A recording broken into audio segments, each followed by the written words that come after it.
Hello à tous, salut les amis, j'espère que vous allez bien. Comme d'habitude, ça me fait toujours très plaisir de vous accueillir sur votre chaîne de News Gaming pour pouvoir partager un petit peu tout ça avec vous. Ça me fait toujours très plaisir.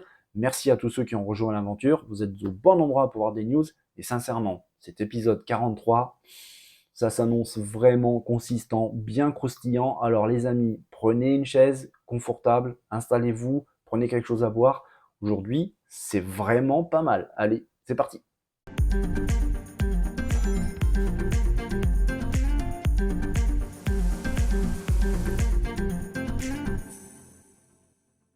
Bon, les amis, nous avons vu hier ensemble sur la chaîne que la CMA, l'autorité de régulation britannique, avait tout simplement refusé l'achat d'Activision par Microsoft. Alors on imagine très bien que le géant américain a dû prendre quand même une petite claque derrière les oreilles, tant cet achat et cette réponse étaient attendus. Ça a dû décevoir pas mal de monde dans les bureaux du groupe américain. Ce groupe américain Microsoft a quand même tenu à déclarer, faire une déclaration sur cette décision de la CMA. Ils l'ont fait de manière très courtoise, polie, cordiale. Ça s'est plutôt bien passé. Après tout, ça sert à rien de s'énerver. Ils ont quand même regretté le manque de compréhension du domaine du jeu vidéo par la CMA et surtout la partie du cloud gaming. Parce qu'en fait, c'est ça qui pose problème à la CMA, c'est le cloud gaming. Alors évidemment, Microsoft fait appel et en faisant appel, ils vont étoffer leur dossier, ils vont présenter des nouveaux éléments pour pouvoir expliquer peut-être un petit peu mieux à la CMA ce qu'il en ressort, les tenants, les aboutissants, pour pouvoir évidemment, on l'espère en tout cas de chez Microsoft, pouvoir acheter Activision Blizzard King. Ça, c'est la partie Microsoft. Mais dans cet achat, il y a deux protagonistes, dont Activision. Et Activision aussi a réagi, mais en fait pas vraiment de la même manière que Microsoft. En effet, Bobby Kotick, le PDG d'Activision, en fait, il n'est pas coutumier de la langue de bois. Quand il dit quelque chose, souvent, c'est un petit peu en posant les pieds sur la table. Quand il déclare quelque chose, généralement, ça secoue un petit peu les branches. Et il a l'air très remonté contre le gouvernement britannique. Mais ça date pas d'hier en fait, parce qu'il y a quelques temps déjà, c'était autour du mois de février dernier, le patron d'Activision, Bobby Kotick, avait taclé plutôt violemment le gouvernement britannique et surtout un des chanceliers qui s'appelle Jeremy Hunt, qui à l'époque avait déclaré qu'il souhaitait faire du Royaume-Uni la Silicon Valley de l'Europe. Bobby Kotick voyait que la CMA commençait un petit peu à grincer des dents concernant ce rachat d'Activision par Microsoft, a lui déclaré que si le blocage était vraiment réel pour le rachat, et en fait, ça allait avoir l'effet contraire, que le Royaume-Uni n'allait pas du tout se transformer en Silicon Valley, mais plutôt en Death Valley, la vallée de la mort. Imaginez un petit peu l'ambiance dans les bureaux d'Activision et du gouvernement britannique. Et là, c'est même encore pire parce qu'un autre représentant d'Activision a déclaré au micro de la BBC, donc c'est tout à fait officiel, le rapport de la CMA contredit les ambitions du Royaume-Uni de devenir un pays attractif pour la création d'entreprises technologiques. Ils ont même déclaré les conclusions du rapport ne rendent pas service aux citoyens britanniques qui sont confrontés à des perspectives économiques de plus en plus sombres. Nous allons réévaluer nos plans de croissance pour le Royaume-Uni. Les innovateurs mondiaux, grands et petits, prendront note du fait que malgré toute sa rhétorique, le Royaume-Uni est clairement fermé aux affaires. Rien que ça. Donc Bobby Kotick et les dirigeants et les représentants de Activision, n'y vont pas avec le dos de la cuillère quand il s'agit de dire un peu ce qu'ils pensent. On a vu Microsoft qui a déclaré quelque chose, ce qu'il pensait, mais de manière plutôt cordiale et respectueuse. Là, du côté de chez Activision, on y va à fond, en mode Call of Duty, j'ai envie de dire. Ils ont même carrément menacé en fait le gouvernement britannique de revoir un petit peu leur perspective d'investissement dans le Royaume-Uni, tout simplement parce que la CMA refuse d'acter oui, ce rachat. Donc c'est carrément une menace envers le gouvernement britannique. C'est un petit peu fort quand même. Le fait de dire que la Silicon Valley, tant rêvée par certaines personnes dans le gouvernement britannique, pourrait se transformer en Death Valley, ça aussi c'est plutôt pas mal. Bref, tout ça n'a pas fini de nous faire parler, de faire parler Internet.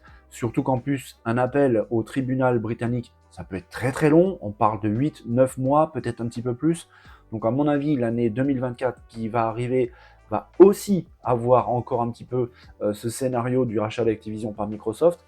Bref, on n'a pas fini d'en entendre parler les amis, bien évidemment. Sur la chaîne, vous serez au courant de toutes les avancées de ce projet colossal. On parle quand même d'un rachat de près de 70 milliards de dollars. Alors, l'été arrive, d'ailleurs il commence à faire un petit peu chaud, il arrive plutôt vite j'ai l'impression, et avec lui, les conférences. Les conférences commencent vraiment à pointer le bout de leur nez, j'en parle régulièrement sur la chaîne. D'ailleurs, dans la vidéo d'hier, j'avais même dit qu'on sentait véritablement une espèce de tension qui commençait un petit peu à s'installer autour de toutes ces conférences. Je vous ai parlé souvent sur la chaîne que Sony était en train de préparer quelque chose qui s'annonce absolument colossal. Il y a même des rumeurs comme quoi Sony est en train de préparer quelque chose pour le mois de mai qui arrive, donc c'est vraiment très bientôt. On parle de la fin du mois de mai pour un showcase de Sony qui s'annonce vraiment fou, vraiment dingue, avec beaucoup d'annonces, beaucoup de nouveautés et peut-être un petit peu de hardware. Ça, on verra. De toute façon, il va pas falloir attendre bien longtemps. Évidemment, Microsoft prépare son showcase aussi, qui s'annonce énorme également. On parle d'un show de à peu près 2 heures, voire un petit peu plus. En 2 heures, sincèrement, on a énormément de temps pour montrer énormément de choses. On verra bien ce que Microsoft nous prépare. Mais moi, personnellement, je me disais, et Nintendo, ils n'ont rien annoncé pour cet été, tout du moins. Ils vont quand même pas laisser les copains s'amuser et prendre toute la lumière sans réagir. Je trouvais ça un petit peu bizarre, même s'ils ont annoncé un Nintendo Live à Seattle en septembre. Un Nintendo Live qui s'annonce plutôt pas mal, avec pas mal de choses de présenter, avec des concerts live, avec beaucoup d'événements, des séances photos, avec des séances de tournois de jeux vidéo. Ça, c'est ok, mais au niveau de l'été vraiment, avec le showcase de Sony qui s'annonce énorme déjà pour le mois prochain, Nintendo se devait de réagir. Je ne les voyais pas un petit peu laisser les autres faire la fiesta tout seul. Eh bien, en fait, j'ai été rassuré parce que tout simplement, il a été déclaré sur le compte de la Gamescom à Cologne en Allemagne que Nintendo rejoint la Gamescom pour la première fois d'ailleurs depuis 4 ans. Les autorités de la Gamescom ont déclaré: nous sommes ravis d'annoncer que Nintendo exposera à la Gamescom 2023. De nombreux autres exposants suivront dans les semaines à venir. Restez à l'écoute. Alors ça, c'est vraiment une très bonne nouvelle. La Gamescom qui se déroulera comme chaque année à Cologne au mois d'août. Là, c'est du 23 août au 27. Il y aura pas mal de choses d'annoncer. C'est un salon qui est plutôt assez gros, avec beaucoup d'annonces, beaucoup de news, et puis des confirmations aussi de choses qu'on savait déjà plus ou moins. Là, Nintendo revient au bout de 4 ans d'absence. C'est pas mal. Est-ce qu'il nous prépare des grosses nouveautés dessus? Je ne sais pas. Je vois pas Nintendo présenter la nouvelle Switch là-bas, sincèrement. Mais pourquoi pas? On sait jamais. En tout cas, Nintendo nous habitue toujours à faire quelques petites surprises. Donc on verra à la Gamescom. Et on voit un petit peu que les responsables de la Gamescom ont même carrément déclaré que de nombreux autres exposants vont suivre dans les semaines à venir. On verra qui il s'agit. Sony, je pense que non. Sincèrement, c'est pas dans leur habitude. De toute façon, ils sont en train vraiment de se séparer de tous ces salons physiques pour tenir leur propre state of play, leur propre showcase en numérique. Ça, je pense que pour Sony, c'est quelque chose de acté. Peut-être qu'on les verra au Tokyo Game Show en mois de septembre, parce que il s'agit du salon national de Sony. Donc là, je pense qu'ils auront une présence. Mais à part ça, je sais pas. Microsoft, c'est une autre histoire. Microsoft a l'habitude d'être à la Gamescom. En 2022, ils y étaient. Donc, il serait logique que Microsoft Xbox soit présent. On verra. Je pense qu'ils vont déclarer quelque chose bientôt. Mais il y a des chances qu'on retrouve Microsoft accompagné Nintendo, donc à la Gamescom de Cologne au mois d'août prochain. Alors cette news Nintendo nous ramène à une autre news Nintendo. Vous savez que le 12 mai prochain sort un jeu très attendu, Zelda Tears of the Kingdom, mais tout le monde, surtout la presse spécialisée, commence à s'intéresser et à regarder un petit peu plus loin que le 12 mai. En effet, la Switch actuelle, même si elle est d'une des consoles les plus vendues de l'histoire du jeu vidéo, elle commence sérieusement à accuser le coup. Alors déjà techniquement, même si Zelda va faire un petit peu illusion parce que il est programmé, il est développé par la crème de chez Nintendo. Du coup, ils arrivent à en tirer la quintessence de la machine et ils ont même des petites astuces pour camoufler un petit peu les défauts à droite et à gauche. Mais n'empêche, on sait que la Switch actuelle vraiment commence à accuser le coup techniquement, et même au niveau des ventes, on sent un début d'érosion tout simplement. C'est en train de baisser, et Zelda va bien sûr un petit peu relever le niveau, il va relancer un petit peu les ventes de la machine, mais de toute façon, ça ne sera que pendant quelques semaines, quelques mois. Le début de la fin a véritablement commencé pour la Nintendo Switch actuelle. Nintendo travaille déjà, hein, c'est sûr et certain, sur la relève. On ne sait pas si ça va s'appeler Nintendo Switch 2 ou Switch Pro, mais en tout cas, il commence à y avoir des informations et des choses plutôt intéressantes qui commencent un petit peu à fuiter. Par exemple, une offre d'emploi qui a été repérée. Cette offre d'emploi sera pour le Centre européen de recherche et développement de Nintendo, qui est basé à Paris. Le poste à pouvoir est à Paris. Et en effet, Nintendo cherche un Game Technology Engineer.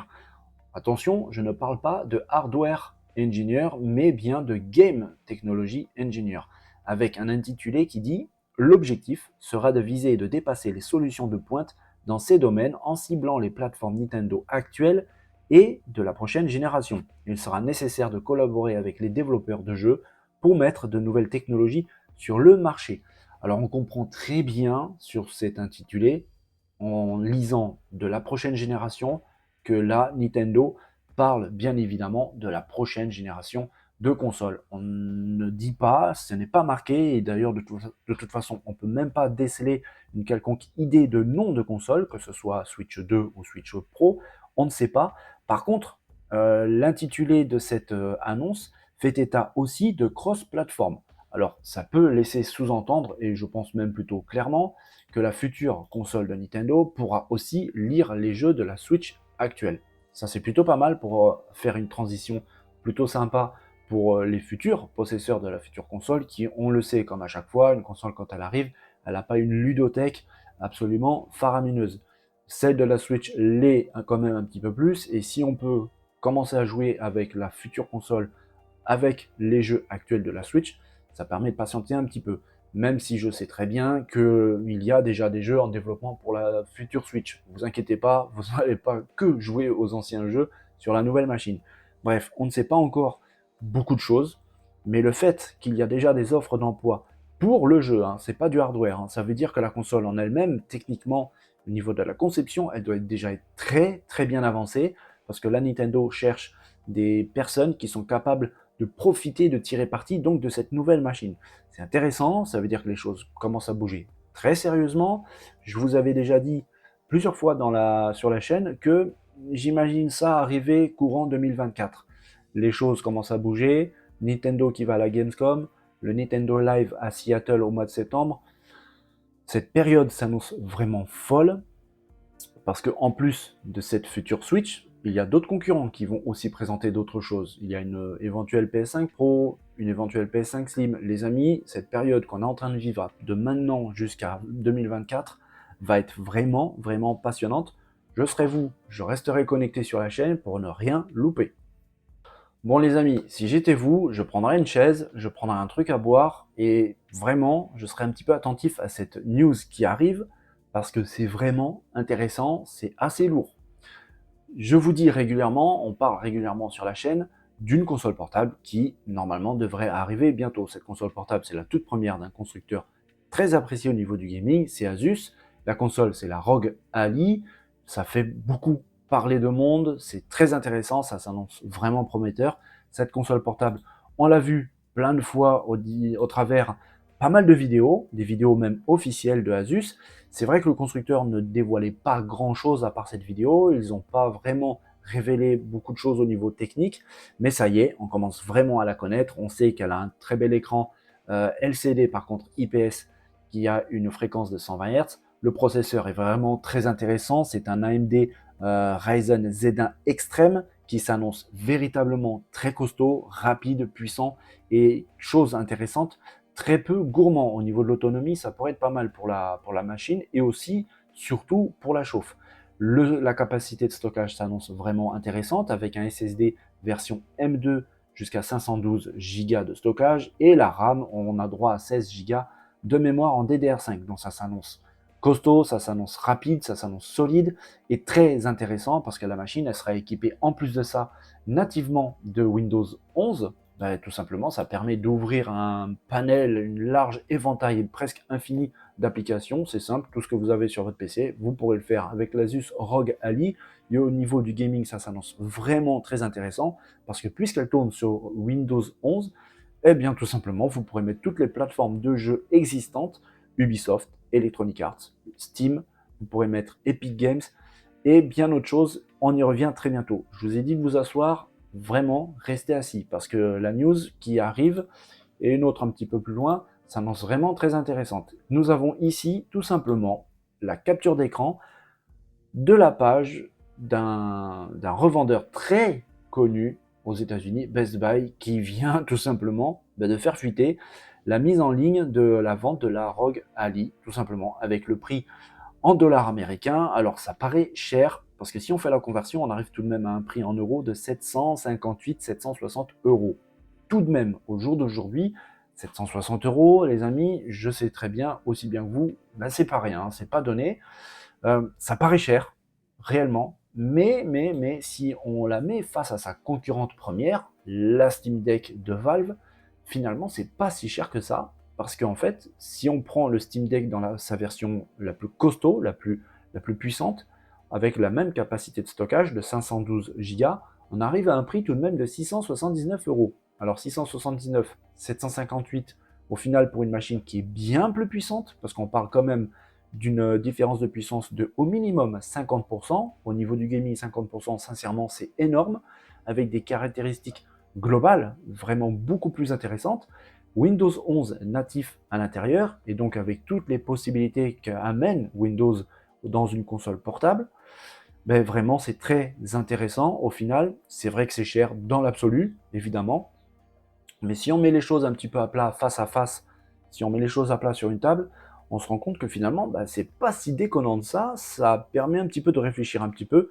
On imagine bien que Valve va commencer un petit peu à retrousser ses manches pour travailler sur une concurrence tarifaire plus agressive avec le Steam Deck. On verra, pour l'instant ils n'ont rien déclaré, mais c'est vrai que si vraiment là cette capture d'écran est réelle, vraiment, ça semble plutôt intéressant. Je pense que Asus va avoir un succès assez intéressant avec sa ROG Ally. Mais attention les amis, ne vous relevez pas de votre chaise parce que c'est pas fini. J'ai quelque chose de bien plus intéressant. Je vais vous présenter une personne, vous la connaissez probablement pas. Cette femme ici s'appelle Roanne Sonnes. Qui est cette femme? En fait, elle n'est pas connue du grand public, mais elle a été quand même pendant longtemps la vice-présidente de Microsoft. Rien que ça. Elle a, depuis le début d'année, janvier pour être exact, pris un nouveau rôle. Elle a laissé son poste de vice-présidente et alors elle a rejoint la team Xbox pour diriger plus précisément une équipe dédiée au gaming device et écosystème de Xbox. Pourquoi je vous montre cette personne? Eh bien, tout simplement parce que elle sera dans un événement assez important le 11 mai prochain. Et qu'est-ce qu'il y a dans cet événement le 11 mai prochain? Alors, il y a une rumeur énorme que j'ai réussi à avoir, et ça, je pense que c'est exclusif un petit peu pour vous, mes amis. Le 11 mai prochain, c'est-à-dire dans pas longtemps, il y aura le lancement de la ROG Ally. Oui, Asus va lancer officiellement la ROG Ally le 11 mai prochain dans un gros événement, dans un grand événement de lancement. Cette personne, Rohan Sonnes, sera présente tout simplement parce que il y aura 3 mois d'abonnement offert au Game Pass Ultimate avec le lancement de la machine. C'est aussi simple que ça. On voit ici que Nintendo, Windows est en train de essayer aussi de s'intégrer dans le monde des consoles portables. Microsoft, décidément. Microsoft essaye depuis un moment, hein, ils ont l'idée d'une console portable, ça s'est jamais fait, il n'y a pas eu de console portable Xbox, mais avec ce partenariat avec Asus, cette intégration de Windows 11 dans la ROG Ally, là, un abonnement de 3 mois Ultimate, Game Pass Ultimate au lancement de la machine, la présence d'une personne aussi importante dans la hiérarchie de Microsoft pour le lancement de cette console, ça veut dire quand même pas mal de choses. Donc là, je vous dis, les amis, normalement, le 11 mai prochain, il y aura le show officiel de Asus pour le lancement de la ROG Ally. Si j'étais vous, vraiment, je resterais connecté sur la chaîne, les pouces, les abonnements, tout ce que vous voulez. Je vous avais dit que j'essayais toujours d'avoir des bonnes informations fraîches et j'essaye le plus fiable possible. Si là c'est vraiment le cas, bah, c'est plutôt intéressant comme news. Dites-moi dans la zone de commentaires ce que vous en pensez de cette news très importante même, et puis aussi de la Rogalie, évidemment, elle fait parler beaucoup, on peut échanger dessus, ça sera avec plaisir. Waouh, eh bien dis donc, quel numéro 43 des News Gaming, surtout la fin, hein, avec cette date très probable, attention, je dis pas ça pour le buzz, mais à mon avis c'est vraiment ça, le 11 mai qui arrive, on aura droit à un show qui présente donc cette Rogalie officiellement. D'ailleurs, quand on y réfléchit, 11 mai, Windows 11, si vous voyez ce que je veux dire les amis, je pense que c'est pas que une rumeur réellement, on en reparlera très bientôt, le 11 mai approche à grands pas, ça va être un mois de mai de dingue, le 4, je répète, c'est mon anniversaire, donc j'attends vos bisous, vos câlins, vos déclarations d'amour, tout ce que vous voulez.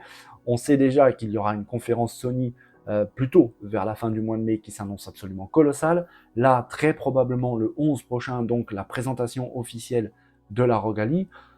Waouh, ça va être chaud, vraiment chaud, va falloir prendre des vitamines, tout ce qu'il faut pour tenir, mais on va tenir. En tout cas, si cette vidéo vous a plu, les amis, ben, n'hésitez pas, les pouces, les partages, les cœurs, tout ce que vous voulez. Abonnez-vous, c'est hyper important et sincèrement, ça me fait vraiment plaisir. J'adore partager tout ça avec vous. Si en plus de ça, on peut aussi discuter dans la zone de commentaires, eh ben, vous êtes les bienvenus, ça me fait aussi très plaisir. Pour l'instant, je vous souhaite une belle et bonne journée, on va reprendre des forces. Prenez soin de vous. N'oubliez pas de vous amuser, c'est très important. Moi, en fait, je repars tout de suite au travail parce que bah, l'actu, elle est complètement dingue en ce moment. Allez, je vous donne rendez-vous dès demain. Passez une bonne journée. Bye bye.